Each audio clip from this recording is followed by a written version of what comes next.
If repetition is the mother of all learning, then surely doing 100 saw cuts in a row, you're gonna pick something up, right?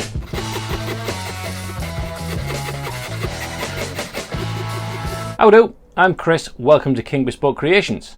I recently did 100 saw cuts for my new YouTube channel, ASMR Woodsmith. Check it out, links in the description if that's your kind of thing. And in the process of doing that, I learned a few things. This video is those things. Uno. Now this is one that we probably all know about, but maybe don't take as seriously as we should do, and that's just work holding. Now I've got a vise, it's sturdy, it moves in and out, it clamps things, and it's all nice and brilliant. But during those 100 cuts, the entire workbench was moving, and to be honest, it has done for years because it's rubbish. So what did I do as a simple fix? I got a piece of bar and bolted the damn thing to the wall. Instantly, all of those saw cuts got that little bit easier because the stuff wasn't bending and twisting and trapping the saw. Work holding, people. Dirks. Technique, pure and simple. The vast majority of technique issues comes down to holding. How you hold the thing. Do you just hold it like a baseball bat or do you place it somewhere different? How you have your fingers and where you put the pressure on the saw is really important. And it doesn't matter whether it's a Japanese pull saw or a Western push saw.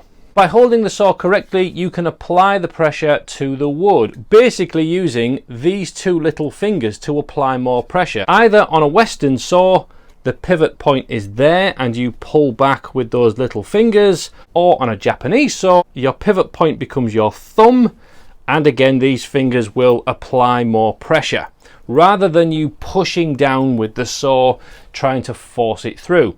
That's never going to work very well. Trio. One of my favorite things, ruthless efficiency.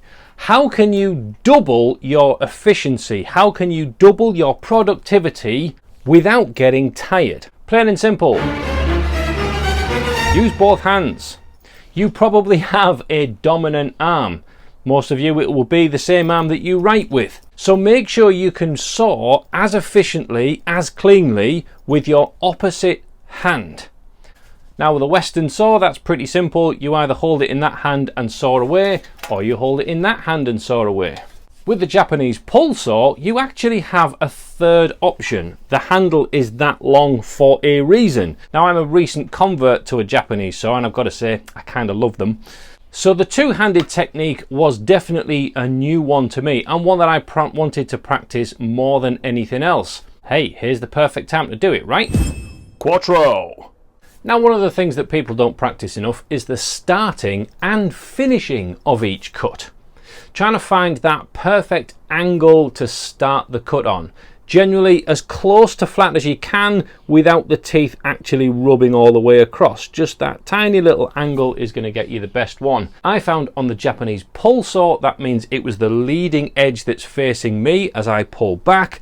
On the Western saw, it's the further edge as you push down towards it. This is the perfect time to try every single start. Think about it. Don't just put the saw on the wood and start moving your arm backwards and forwards.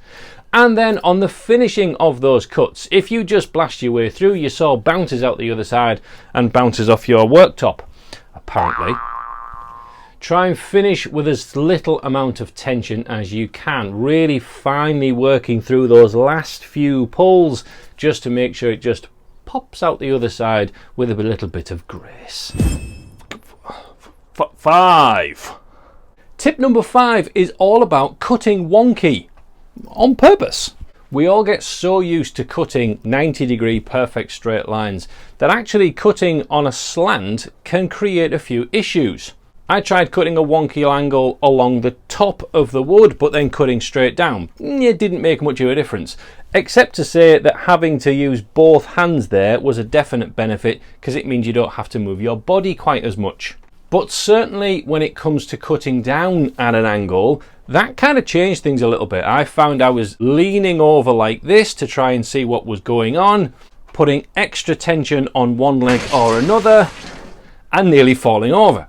It was actually easier to stand up straight, just tilt the saw and follow it as it goes through. Usually when you're looking down your saw at your mark, your eyes look either side of the saw. On this one, I definitely found just keeping the saw at an angle and looking along one side of it was a definite bonus, rather than trying to lean with it and go all the way through. Now, if you're still watching, well done. Bonus tip for you. Tip number 6. If you do 100 saw cuts in a row, it doesn't half create a mess. God blimey, look at the state of that. For more woodworking tips and tricks, check out this playlist because it's pretty awesome, and I'll see you soon. God bless and good night.